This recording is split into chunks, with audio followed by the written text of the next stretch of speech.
Alrighty guys, here's an update on the build and the Supercharger, which is dialed in now. So here we have the 22 RPD Stage 3 Supercharger, which is an ESS Gen 1 blower with upgraded parts, and that includes a smaller pulley. I'm running the 3.4 inch on mine, and that's good for about 12 psi of boost.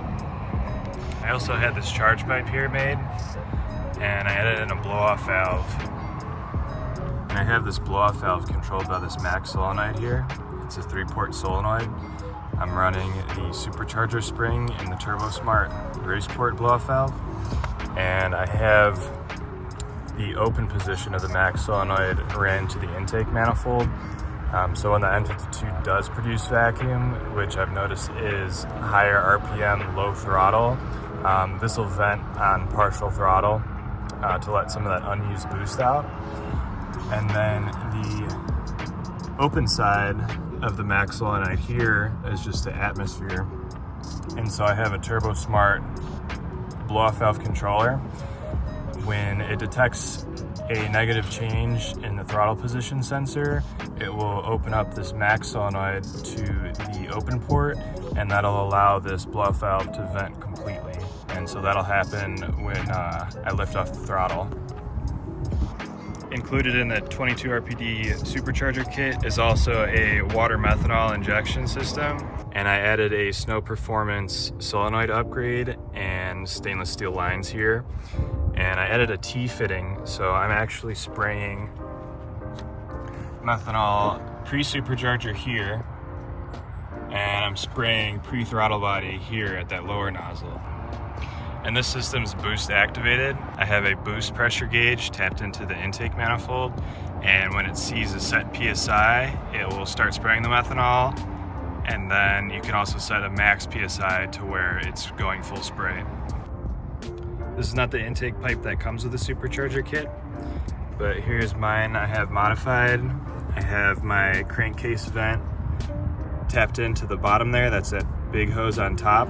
And then I have my gas evap purge solenoid tapped to that bottom smaller hose. And so this pie cut piece comes down to this coupler, and this actually runs down to the front of the bumper with an aluminum pipe, which you can see here. And I've got a hydrophobic sock on there too, just in case there's rain, which there always is in Seattle. As for the crankcase / catch can setup, I have a quick connect that goes to a 3/4 inch hose, which is fuel rated. Make sure you get fuel rated if you're running a catch can, because otherwise oil will sweat out of it. And here I've got the Burger Motorsports catch can. I was running the Chinese replica for years before this, but now that I have the outlet running directly pre-Supercharger, I wanted to make sure I had more baffling to catch more oil and not spray it at the Supercharger. So I bought the Burger Motorsports one, which did cut down on how much oil comes out of it. It does have a better baffling system than the eBay Chinese replica ones, which is just a copy of Burger's V1. I relocated the power steering reservoir here just since this pipe was bigger and a different shape than the one that comes with the 22 RPD kit, so it didn't really clear the reservoir sitting in the stock location. And what I used for this was just an 1/8 inch flat piece of aluminum, and I bent it in a vise to get the angle there. I am running the N54 intake manifold on the Supercharger. I would recommend anyone running boost to go that route. You can totally use a 3-stage intake manifold or the non-DISA intake manifold with this kit, but the N54 intake manifold is designed for boost, and it doesn't have any DISA valves that can fail. Personally, I don't really trust the plastic DISA valves to hold up to boost. I know a few guys that do run it that way, but me personally, I'd rather not risk that, and so I just run the N54 intake manifold. These are the injectors that come with the 22 RPD kit, and these flow plenty of fuel, even up to full E85. I've customized this kit a bit just because I like messing with stuff, but as you can see, it's a super simple kit to install. It's just the bracket that bolts onto the alternator here. You add another pulley and supercharger bolts to that bracket. And then the stock 22 RPD kit just has a hose here and the filter sits down there. And then you have a hose and couplers that runs from the supercharger outlet into the throttle body. And then you put your meth where you want it there. So super simple system, a lot easier than installing a turbo and running oil feed lines and stuff like that. This supercharger is completely self-contained with its oil. So you just fill up the oil here and the dipstick's there. It doesn't have to connect to the engine oil or anything like that. So super simple, very easy. And here's where I mounted the methanol reservoir. I bolted it to this carpet right here. It's pretty secure. And these lines run down here to the pump. And when you're dealing with methanol injection systems, you always want this pump to be lower than the reservoir, so that is always feeding down with gravity assisting it. And you can see these wires here running to the front of the car. I removed this carpet piece here and ran everything along the left side of the trim. I'm not going to get into the wiring. The instructions included are step-by-step and explain everything very well. I'm not an expert at wiring, but I had no issues installing it whatsoever. If you aren't comfortable setting this up, definitely have a professional do it and spending extra money to have it done right. Simple system though. You have your reservoir, you have a line that runs to the pump pressurizes it and comes out of this line here, and that runs all the way to the engine bay to that solenoid I showed you earlier. Here's the methanol gauge that's included with the kit. Super nice gauge. It matches the factory amber LEDs in the gauge cluster, so it looks, you know, OEM plus, and it matches. And this is also a boost gauge, so right there it'll tell you how much PSI you're running, and also the bar below it will show how much meth is spraying. You can go through these menus and change when you want the injection to start, when you want it to be full. That's dual stage, change the color, change that color, and turn injection on and off. So a really neat thing. I did get this gauge pod from Arc Terminator online. I'll link them in the description, but really nice company, small business. They've got a lot of cool parts. It's a nice piece. It sits at the perfect angle to see right here. I'm definitely a big fan of that, and it was a really good price too. A couple small things I've done since the last build update. I installed these titanium bolts.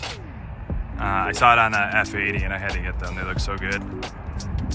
Definitely makes the car way faster. It reduced the weight by like 1 ounce, so definitely a big benefit there. I also installed these Precision Raceworks air duct block-offs. Since I have the supercharger here and there's no intake there, that duct was doing nothing, and it just kind of looks cooler, and also it should direct more flow through that radiator instead of just into the engine bay.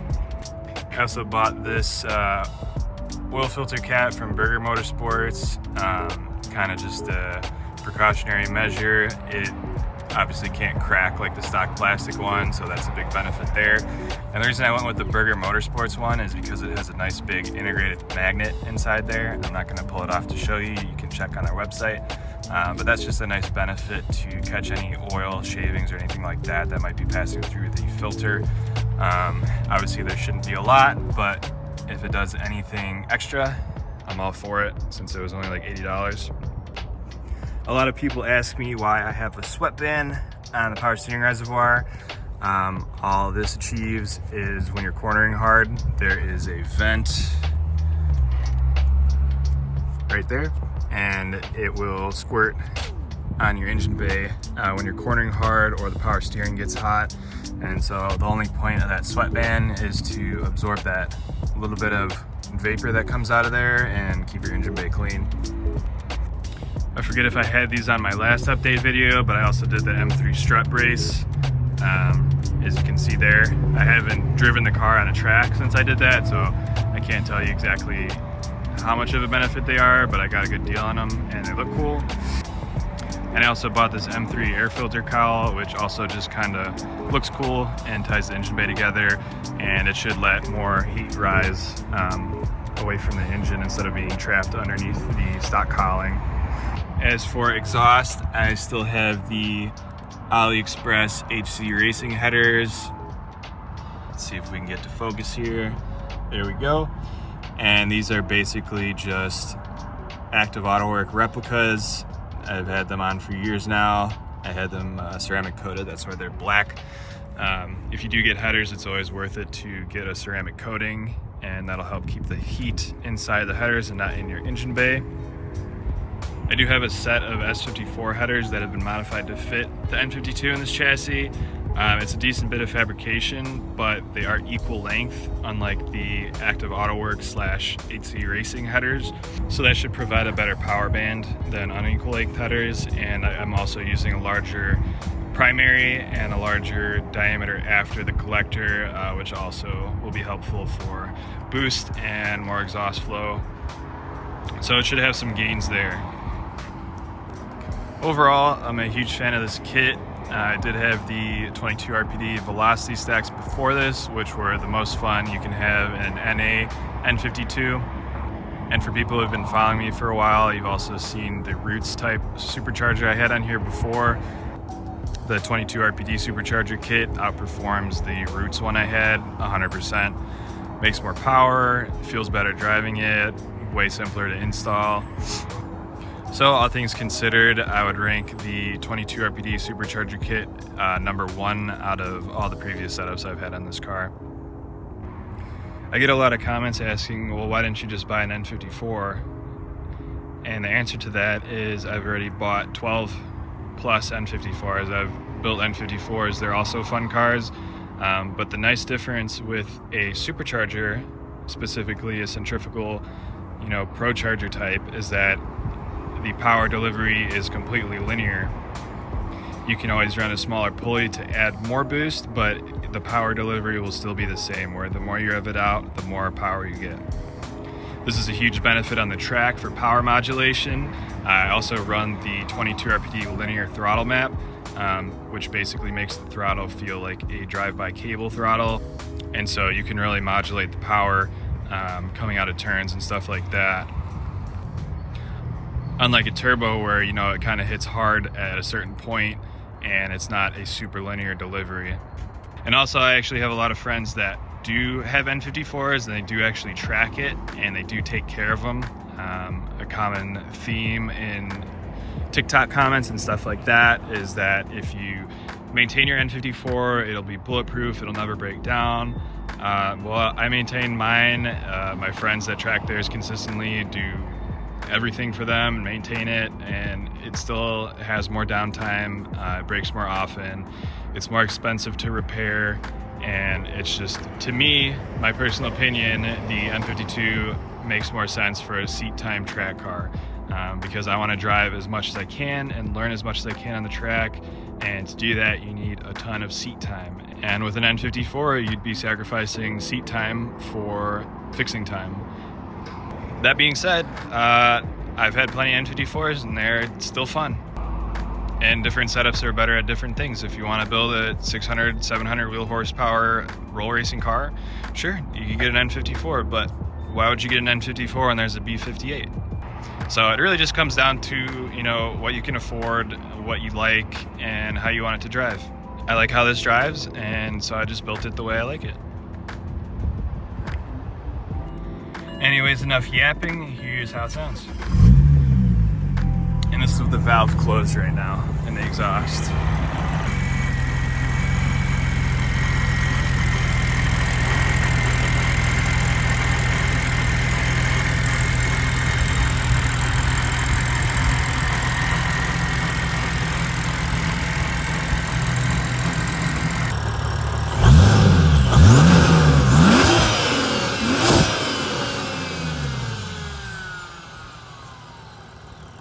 And before I get comments, what's that sound when you let off the gas?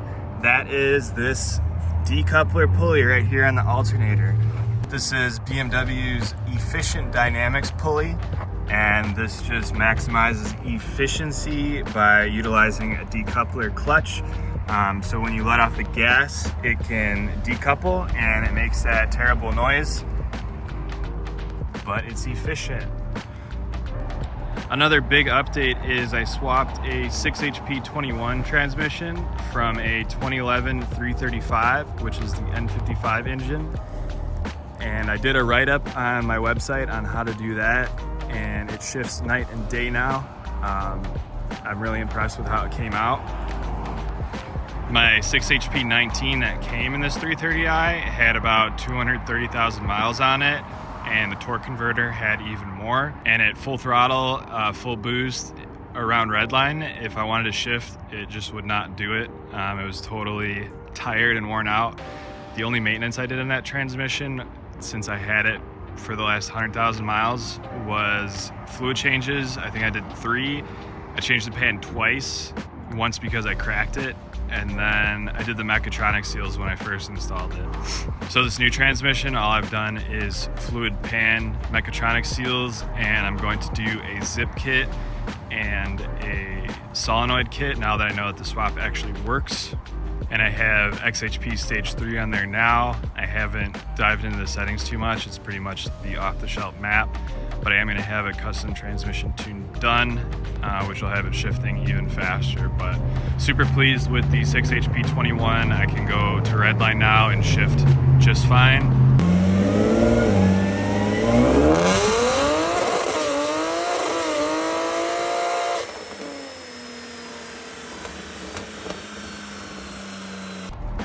And I didn't buy the 8 HP just because it was a lot more expensive to do that swap. The 6 HP I bought from a friend for $400, so kind of unbeatable price there, even cheaper than a manual swap would have been. And it really is a great transmission, so the 8 HP would have been better, but it would have been a few thousand more dollars. As it sits now on this current setup, which is the 22 RPD Stage 3 kit, it put down 408 wheel horsepower on the dyno yesterday. And it'll have the smallest pull you can run. This is the 3.4 inch on 12 PSI, but I'm happy with it, with how much power it makes right now. That about wraps it up, guys. I appreciate everyone that follows me on everything I do. If you don't follow me already, you can follow me on Instagram at RAI_N52, and that's where I post the most. And then obviously you can subscribe to me on YouTube here. Feel free to leave a comment if you have any questions. And I always try to get back to everyone as soon as I can on TikTok, Instagram, Facebook, and YouTube. But I do get hundreds of messages every week, so it is sometimes hard to keep up. I just made a Discord. It's $10 a month. You can ask any questions there. What exhaust do I run? How do I add horsepower? What intake should I do? Have you tested this? Have you tried that? Etc. That will be my first priority to getting back to people. That being said, I'm still going to be answering everyone on social media as much as I can. I've always done that and will continue to do so. So yeah, you guys can join there, share your build. If you need any tips or tricks on your car, specific stuff. I appreciate everyone that watches my videos, all the nice comments you guys leave, and all the support you guys give me. I really do appreciate it, and let me know in the comments what other content you guys would like to see. I am going to start doing live streams soon, and I'm going to start working on putting out other content as well more frequently. I hope everyone's builds are going well, and thanks for watching. Merry Christmas.